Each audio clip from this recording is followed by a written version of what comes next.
The Artemis II mission is very exciting, and as we anticipate the launch of sending astronauts back to orbit the moon in more than 50 years since we've seen it before, we have Rick Henfling joining us. He's from NASA. He is a flight director for the program, and even more exciting, he's from Ohio. So, Rick, thanks for joining us. What got you into space? Well, thanks for having me, Meredith.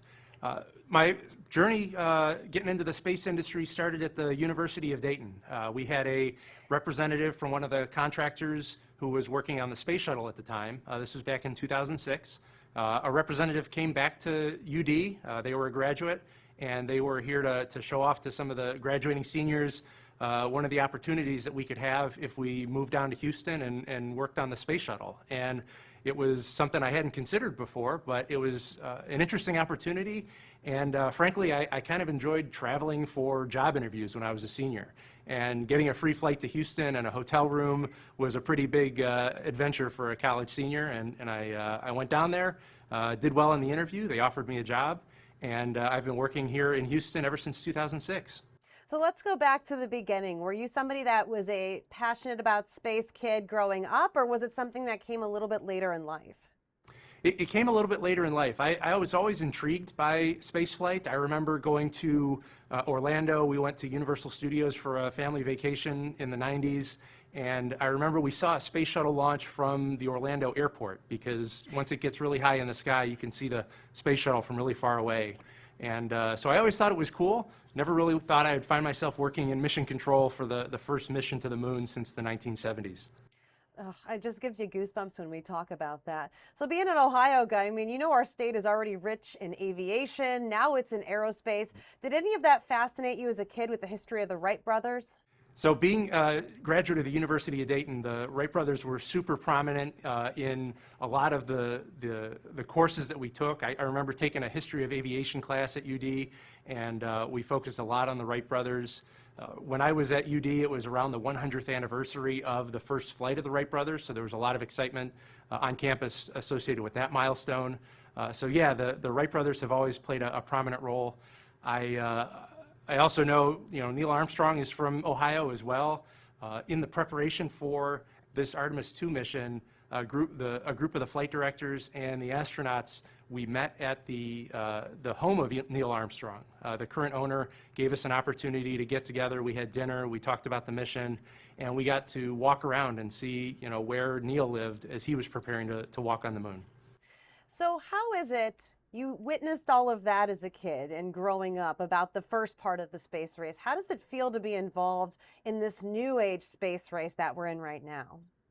It's a super prestigious honor. There's not a whole lot of folks that get to work in mission control, let alone be a flight director for the mission.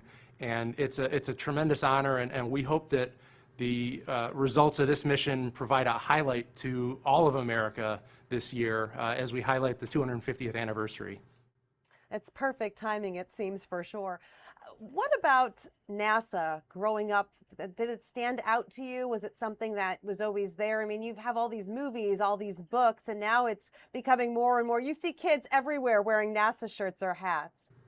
Yeah, when I was growing up, Apollo 13 was the big movie in the theaters. So I remember watching Apollo 13 all the time and really being amazed by what transpired during that mission. As I grew older, I read some of the books and learned even more about that mission and just what the flight controllers and the engineers here in Houston were able to do to save the astronauts as they were headed out towards the moon. And it's a super tremendous privilege to be a part of that going forward now. So what exactly is going to be your duties when they are going up? If you can walk me through that. So as a flight director, we are in charge of the real-time operations in mission control. So our number one priority is to make sure that the astronauts stay safe from the moment they lift off until the moment they splash down and get out of the spacecraft.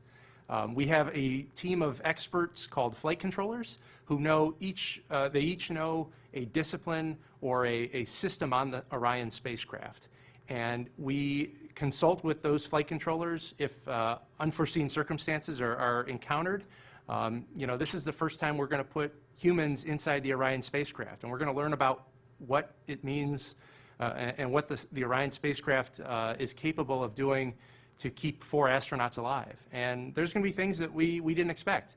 And the flight directors are going to rely on those flight controllers to help navigate the challenges and ensure that those astronauts splash down safely in the Pacific Ocean. Did you have to go through certain training to get ready for a mission like this? We've been training for about 1.5 years now, the flight controllers and the astronauts. So we work with Reed, Victor, Christina, and Jeremy to develop procedures, to simulate those procedures, and to work through various off-nominal scenarios.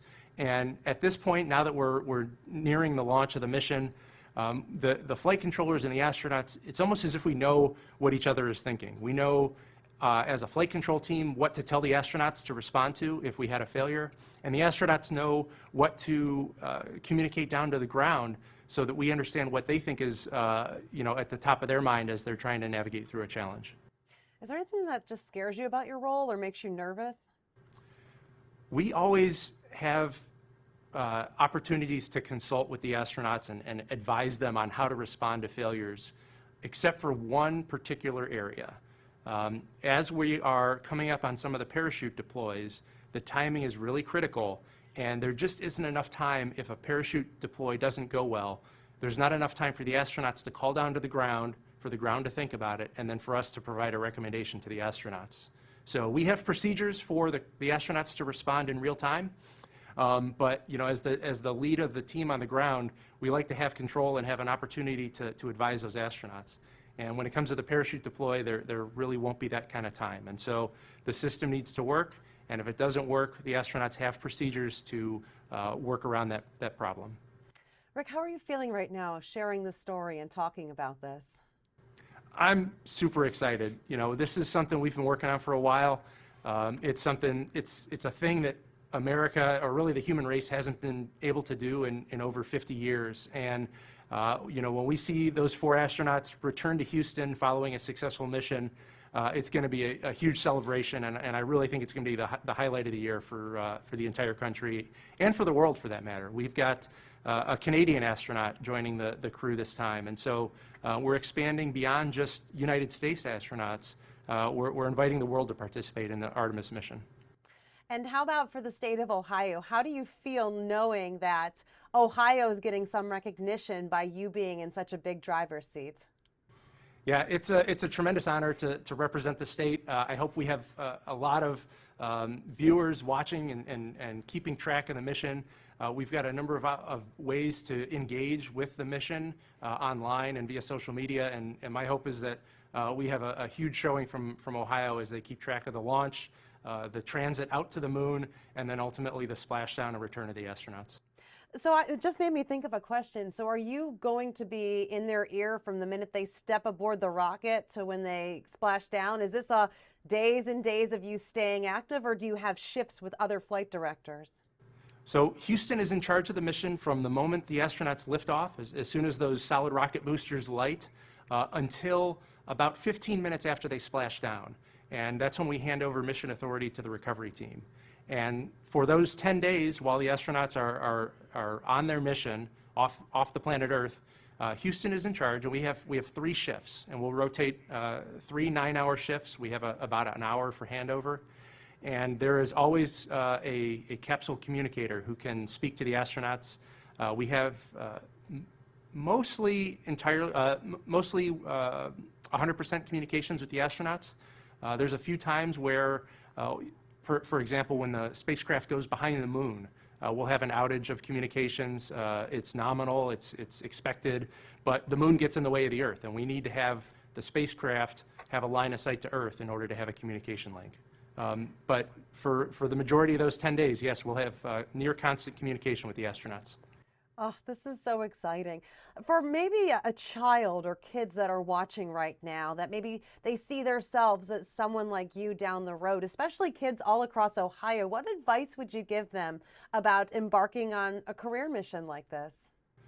I would say that there's a lot of extremely important roles that make up the Artemis mission. There's obviously the 4 astronauts inside the spacecraft, but we have teams of engineers, we have public affairs people, we have legal representation, we have business office people. There's a lot of different roles, and if you're interested in space, depending on where you end up at school, there's very likely an opportunity for you to come and participate in the mission. Even without a college degree, we have opportunities to work as a technician. We need people who are good welders, who can create those big fuel tanks. We need electricians who can help diagnose electrical problems or run network cables across the spacecraft. There really is a role for everybody. What's the inside of the control room look like? I'm sure many of us wonder if it's the same as in the movies. Is it that same feel, or is it something that's a little more computery and techy? It's been upgraded since the Apollo missions. It's really been upgraded even since you might have seen it during the space shuttle. The room is the same, but the consoles and the computers are different.